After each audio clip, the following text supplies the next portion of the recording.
मैं रास्ते से जा रहा था और मैंने देखा कि एक बूढ़े अंकल आंटी एक झाड़ के नीचे बैठे हैं। मुझे कुछ अजीब सा लगा तो मैंने गाड़ी घुमाई और उनके साइड जाके गाड़ी रोकी और मैंने उन अंकल आंटी को पूछा कि अंकल आंटी क्या तकलीफ है, आपको कहीं जाना है क्या? तो वो दोनों जन एक दूसरे का मुंह देखने लगे खामोशी से। मुझे कुछ नहीं बोला। फिर मैंने पूछा उनको कि अंकल आंटी आपको कहीं जाना है तो मैं आप लोगों को छोड़ देता हूँ, बताइए मुझे कहाँ जाना है।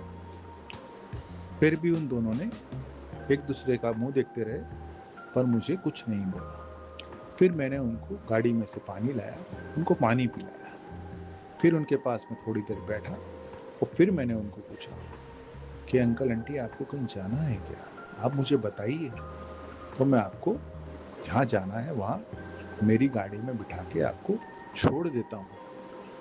तो चुप रहे वो। उसके बाद उनने सिर्फ इतना ही बोला कि बेटा कहाँ जाएंगे हम, हमें ही नहीं पता कि हमको कहाँ जाना है, हम बस घर से निकल के आके यहाँ बैठ गए। तो फिर मैंने उनको पूछा कि अगर आपको कहीं जाना है नहीं है तो आप घर से निकल के क्यों आ गए? तो फिर वो एक दूसरे की तरफ देखने लगे और उन्होंने मुझे कोई जवाब नहीं दिया। फिर मैंने उनको पूछा कि मैं आपकी मदद करना चाहता हूँ, आप मुझे बताइए कि क्या समस्या है आपकी, क्या प्रॉब्लम है। तो उनके आंख में से आंसू टपकने लगे। एक दूसरे का चेहरा देख रहे थे और हाथ पकड़ा हुआ था दोनों ने एक दूसरे का और आंसू टपक रहे थे। फिर मैंने उनको पूछा कि आपको कहाँ जाना है, आप बताइए तो मैं आपको आपको जहाँ जाना है वहाँ ले जाता हूँ। आपके घर जाना है तो मैं आपके घर ले जाता हूँ आपको, आप बताइए आपका घर कहाँ है। तो उन दोनों ने एक दूसरे की शक्ल देखी और बोला कि बेटा हमें घर तो नहीं जाना है, हमारा घर है पर हमें नहीं जाना है। तब मैंने उनको पूछा कि क्यों नहीं जाना है। फिर वो चुप हो गए और एक दूसरे का चेहरा देखने लगे और कुछ नहीं बताया मुझे। फिर मैंने उनको बोला ठीक है आपको कहीं नहीं जाना है तो आप बैठिए मेरे साथ में गाड़ी में, फिलहाल आप मेरे घर चलिए। तो उनने बोला नहीं बेटा हम आपको नहीं जानते, आपके घर कैसे ही चले। उनने बोला कोई परवाह नहीं अंकल आंटी, आप चलिए, आपको ठीक नहीं लगेगा तो आप जहाँ बोलेंगे वहाँ मैं आपको छोड़ दूंगा। तब वो लोग गाड़ी में बैठने तैयार हो गए और गाड़ी में बैठ गए। मैं उनको अपने घर लेके आया, घर पे लाया, बिठाया, चाय नाश्ते के बारे में पूछा तो उनने बोला नहीं बेटा नहीं चाहिए। फिर भी मैंने उनके लिए चाय नाश्ता जो था वो बनवाया और उनको करवाया। कराने के बाद शांति से वो बैठे। उसके बाद फिर मैंने उनसे पूछा कि अंकल आंटी क्या प्रॉब्लम है। बूढ़े थे, 65-70 की उम्र थी उन दोनों की और काफ़ी अपसेट लग रहे थे और सिर्फ आंखों में से आंसू आ रहे थे, दूसरा कोई शब्द वो बोलने के लिए तैयार नहीं थे।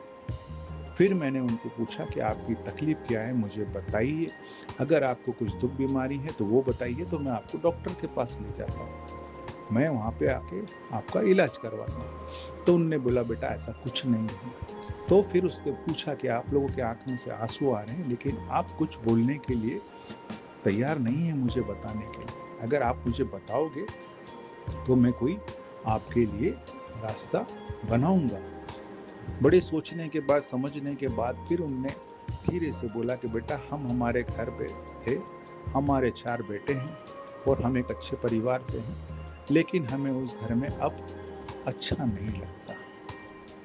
तो मैंने उनसे पूछा कि आपको क्यों अच्छा नहीं लगता आपके घर में, आपके 4 बेटे हैं, भव्य होगी, बच्चे होंगे तो आपको क्यों अच्छा नहीं लगता? तो उनने बोला कि बस अब मुझे अच्छा नहीं लगता तो मैं क्या करूं। फिर उसने पूछा कि क्यों अच्छा नहीं लगता, आप मुझे बताइए तो मैं आपका कोई ना कोई इस प्रॉब्लम का आपके लिए सॉल्यूशन निकालता हूँ, नहीं तो आप जब तक चाहोगे मेरे इस घर में आप रह सकते हैं, मुझे आपके रहने से कोई आपत्ति या कोई दिक्कत नहीं होगी। तो उनने बोला नहीं बेटा आप हमें जानते नहीं, मैं आपको जानता ही नहीं, तो हम आपके घर में कैसे रह सकते हैं।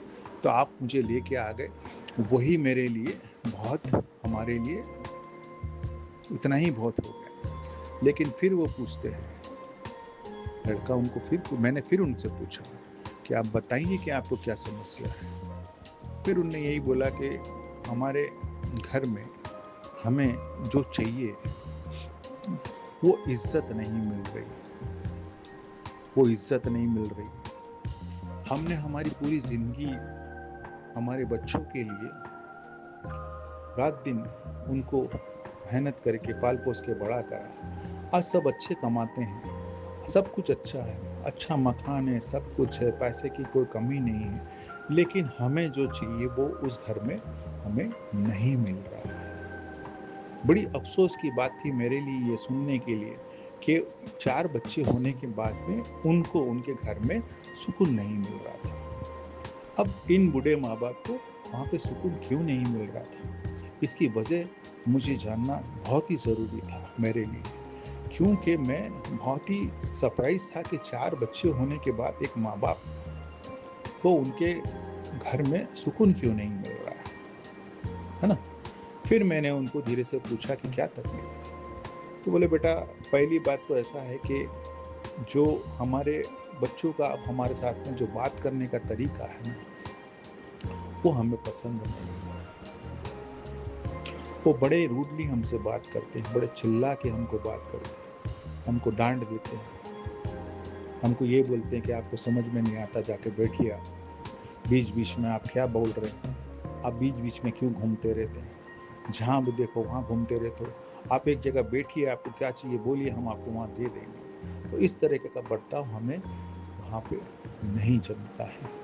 ये मेरे हस्बैंड हैं, इनने इतनी मेहनत करके उनको बड़ा करा है, हमने उसको पाल पोस के बड़ा करा है, तो आज हमारे को ये दिन देखना पड़ रहा है, तो हमें बड़ा दुख होता है कि हमारे 4 बेटे होने के बाद में भी हमें ये दिन देखना पड़ रहा है। तो बोले ठीक है, तो मैं उनको जाके समझाता हूँ। बोले नहीं बेटा, आप उनको क्या ही समझाओगे, वो बहुत समझदार लोग हैं, वो अच्छे पढ़े लिखे बच्चे हैं हमारे, हमने उनको पढ़ा लिखा के बहुत अच्छी परवरिश दी है, बट पता नहीं क्यों अब उनके लिए हमारी जो वैल्यू चाहिए वो वैल्यू नहीं है। और मेरे हस्बैंड बहुत ही स्वाभिमानी है, आज हमारे को कुछ लेना है या कुछ करना है तो हमारे पास में पैसा नहीं है। इनकी जीवन भर की जो भी कमाई पूंजी थी वो हमने उनके पढ़ाई लिखाई में, शादी ब्याह में और मकान में लगा दी। आज हमारे हाथ में कुछ नहीं है, हमें कुछ लेना होता है तो उनसे पैसे मांगने पड़ते हैं। तो मेरे हस्बैंड को बड़ी इस चीज़ की चोट पहुँचती है कि वो स्वाभिमानी आदमी है तो वो नहीं मांगते हैं, अपने लिए कुछ नहीं मांगते हैं, कैसे मांगेंगे। मैंने उनको बोला कि ये तो आपके बेटों को सोचना चाहिए, समझना चाहिए कि आपकी भी कुछ ज़रूरत हो सकती है। अगर हम कुछ बोलते हैं तो बोले हाँ ठीक है देते हैं ना, आपको अभी क्या बुढ़ापे में कोई चीज़ की ज़रूरत है, सब चीज़ तो घर में रखा है, खाना पीना रहना सहना सब कुछ है, तो फिर आपको पैसे की क्या ज़रूरत है। हमें ऐसा बोल के हमारा मुँह बंद कर देते, तो हमें ये सब चीज़ों से वहाँ पे बहुत दिक्कत थी। अब खाने की बात तो हम नहीं करेंगे, जो मिलता था हम चुपचाप खा लेते थे, हमें हमारा मनपसंद का खाना भी नहीं मिलता है और हम किचन में जाके बना भी नहीं सकते हैं। तो हमें घर इस वजह से छोड़ना पड़ा कि इससे अच्छा है कि हमारी इतनी बेइज्जती हो, उससे तो हम कहीं चले गए। इसीलिए बेटा हमने वो घर हमारे बच्चों का छोड़ दिया। तो मुझे इस चीज़ को सुनने के बाद बड़ा ही अफसोस हुआ। मैं आज सभी इस हमारे प्रोग्राम में देखने वाले दर्शकों से पूछना चाहूँगा, क्या ऐसा होना चाहिए? अपने बूढ़े माँ बाप के साथ में ऐसा होना चाहिए? अपने बूढ़े माँ बाप घर छोड़ के जाना चाहिए? अगर हमारे बूढ़े माँ बाप घर छोड़ के जाते हैं तो हम बच्चों के लिए बहुत ही शर्मनाक बात है। और जब वो बाहर चले जाते हैं, पब्लिक में चले जाते हैं, तो हमें इंसल्ट फील होता है और हम हमारे ईगो की वजह से या हमारी रिस्पेक्ट के हिसाब से उनको जाके लेके आते हैं और फिर घर पे लाने के बाद में हम उनको बोलते हैं कि आपने ऐसा क्यों करा। इससे बेटर यही है कि हम हमारे माँ बाप को जाने ना। मेरे जितने भी दर्शक ये प्रोग्राम देख रहे हैं, मैं आप सभी को एक बात बोलना चाहूँगा मेरे इस प्रोग्राम के माध्यम से, माँ बाप बड़ी अनमोल चीज़ होती है भाई, बड़ी अनमोल चीज़ होती है। और जब बूढ़े माँ बाप बूढ़े हो जाते हैं तो उनका दिमाग बच्चे जैसा हो जाता है। उनको सॉफ्टली हैंडल कीजिए, उनसे जब भी बात कीजिए रिस्पेक्ट से बात कीजिए। मैं ये हर परिवार की बात नहीं कर रहा हूँ, जिस परिवार में ऐसा होता होगा उन परिवार की बात कर रहा हूँ। माँ बाप ने पूरी जिंदगी अपनी यही सोच के निकाली कि हमारे बच्चे बड़े होंगे तो हम उनके साथ में सुख शांति से हमारा बुढ़ापा बिताएंगे। तो जब उनके साथ में ऐसा होता है तो उनकी आत्मा कितनी दुखती हो। माँ बाप हैं, कभी बच्चों को बदुआएं नहीं देंगे, गलत नहीं बोलेंगे, लेकिन हमारा फर्ज है कि हमारे माँ बाप इस तरह के तकलीफों की वजह से घर छोड़ के ना जाएं। जितने भी मेरे दर्शकों इस प्रोग्राम को देख रहे हैं, सबसे मेरी विनती है कि अपने माँ बाप का ध्यान रखिए। इस उम्र में वो बच्चे हो जाते हैं, आपकी बात करने का तरीका, कभी आप दूसरी जगह की थकान के हिसाब से कुछ चिल्ला के बोल देते होंगे, लेकिन एक चीज़ समझिए कि वो आपके माँ बाप हैं। आपका कोई हक नहीं बनता कि आप उनसे ऊंची आवाज़ में बात करें। वो हैं तो आप हैं। आप जिस जगह पे खड़े हैं, जो भी कुछ कर रहे हैं, या जितने भी बड़े रुतबे पे हैं, या नौकरी में हैं, या बिजनेस में, अगर वो नहीं होते तो आप वहाँ नहीं पहुँचते। आपके माँ बाप आपको उंगली पकड़ के चलना नहीं सिखाते, स्कूल नहीं ले जाते, परवरिश अच्छी नहीं करते, तो आप जिस जगह हो वहाँ नहीं होते। तो कभी भी आप अपने पैसे का या अपने बिजनेस का टेंशन लेकर अपने घर परिवार को, माँ बाप कम से कम रूडली बिहेव ना करें। माँ बाप है तो दुनिया है आपकी, वो इतनी बड़ी धरोहर है जिसका कोई हिसाब नहीं। मैं मेरे दर्शकों को ये पूछना चाहूँगा कि ये 4 बच्चे होकर भी अपने माँ बाप को सही तरीके से परवरिश नहीं दे पा रहे, उसकी वजह क्या है? एक माँ बाप ने मिलकर 4 बच्चों की परवरिश अच्छे से करें, 4 बच्चे मिलकर एक माँ बाप की परवरिश क्यों नहीं करें? क्या वजह है इसकी? वजह सबको पता है क्या है, खाली उनके ध्यान देने की जरूरत है। उनसे प्यार से बोलिए, प्यार से बातें कीजिए, आपके लिए वो सबसे बड़ा कर्म आपका होगा। मेरी बात को समझिए मेरे दर्शकों, और अपने माँ बाप के लिए जितना कर सकते कीजिए। अपने माँ बाप को घर से जाने मत दीजिए। मैं तो बोलता हूँ जितने भी वृद्धाश्रम है वो बंद हो जाना चाहिए। एक भी वृद्धाश्रम होना ही नहीं चाहिए, ओल्ड एज होम होना ही नहीं चाहिए। क्यों हो ओल्ड एज होम? क्यों कोई बूढ़े माँ बाप जाके आश्रम में रहें, अपनी औलादों के होते हुए, अपने बच्चों के होते हुए, अपने पोतों के होते हुए क्यों जाके वो वृद्धाश्रम रहें, या क्यों आश्रम में जाके रहें? जब भी आप आते हो कभी जभी उनके पास बैठिए, माँ बाप के पास बैठिए, बात कीजिए 2 घड़ी कि क्या चल रहा है मम्मी पापा। बोलिए अगर आपको कुछ दुख है, तकलीफ है, कुछ चाहिए क्या आपको, 2 घड़ी बैठ के पुरानी बातें करिए। देखो उनका मन कितना प्रफुल्लित होता है मेरे दोस्तों। उनने उनका फर्ज निभा लिया, आपको पाल पोस के बड़ा करके अब आपकी बारी है, अब आपका फर्ज निभाइए। उनने आपको जो भी 20-25 साल 30 साल बड़ा करने में लगाया, अब उनकी उम्र जो है, हो सकता है वो भी आपके साथ में 20 साल रहे, 25 साल रहे, या उससे ज़्यादा रहे, तो आपकी किस्मत। पर जितनी सेवा उनने आपको दी उतनी सेवा तो कम से कम आप कर ही सकते हो। और ये वही हैं जो उन्होंने आपके लिए किया, आपको करना है। आप भी नहीं मानते थे, नहीं बोलते थे, छोटे थे तो आप भी बच्चे थे, आप भी जिद करते थे। अब ये आपकी माँ बाप की बारी है और आपको उनको माँ बाप को उस तरीके से परवरिश देना है मेरे दोस्तों। तो बूढ़े माँ बाप की, आपके माँ बाप की सेवा कीजिए। सभी ओल्ड एज को बंद कराइए, और जो भी ओल्ड एज में रहते हैं मैं तो बोलता हूँ वहाँ जाइए, देखिए अगर उनके बच्चे अगर हैं और उनके माँ बाप अगर वृद्धाश्रम में रह रहे हैं तो उनके घर जाइए और उनके बच्चों से मिलिए और उनको बोलिए कि क्यों माँ बाप को वहाँ पे पटक दिया, क्या इस दिन के लिए उनने पैदा करा था बच्चे के लिए, बच्चों को, कि जब बड़े हो जाएंगे और वो लाचार हो जाएंगे तो आप उनको वृद्धाश्रम में छोड़ देंगे।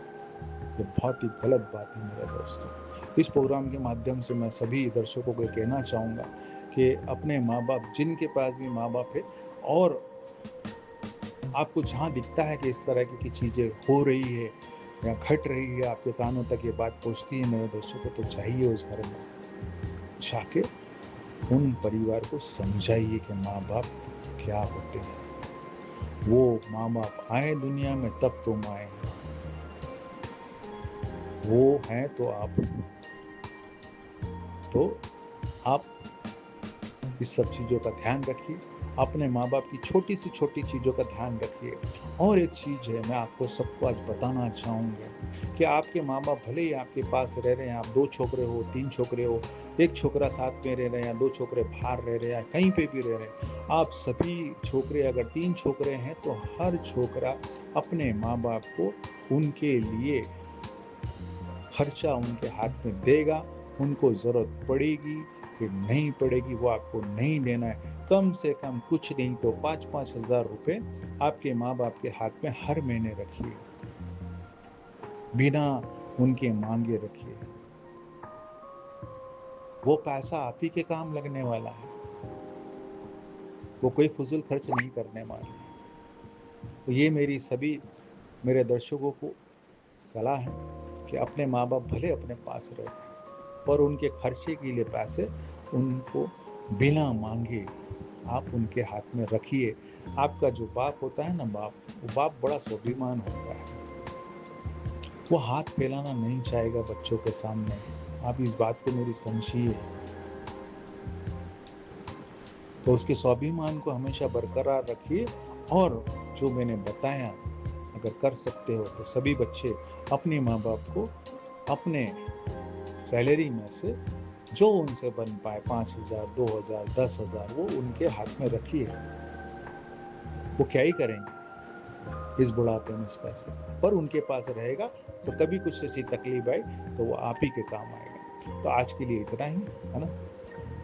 अपने माँ बाप का ध्यान रखिए, स्वस्थ रहिए, मस्त रहिए, और चैनल को लाइक कीजिए, सब्सक्राइब कीजिए, और इस प्रोग्राम को ज़्यादा से ज़्यादा लोगों तक शेयर कीजिए, ताकि ये जो हमारा मैसेज है ये लोगों तक पहुंच सके और लोगों को समझ आ सके। सभी समझदार हैं दोस्तों, सभी दर्शकों सभी समझदार हैं, बट कभी कभी हमें किसी को नींद से जगाना पड़ता है। ठीक है, तो बाय।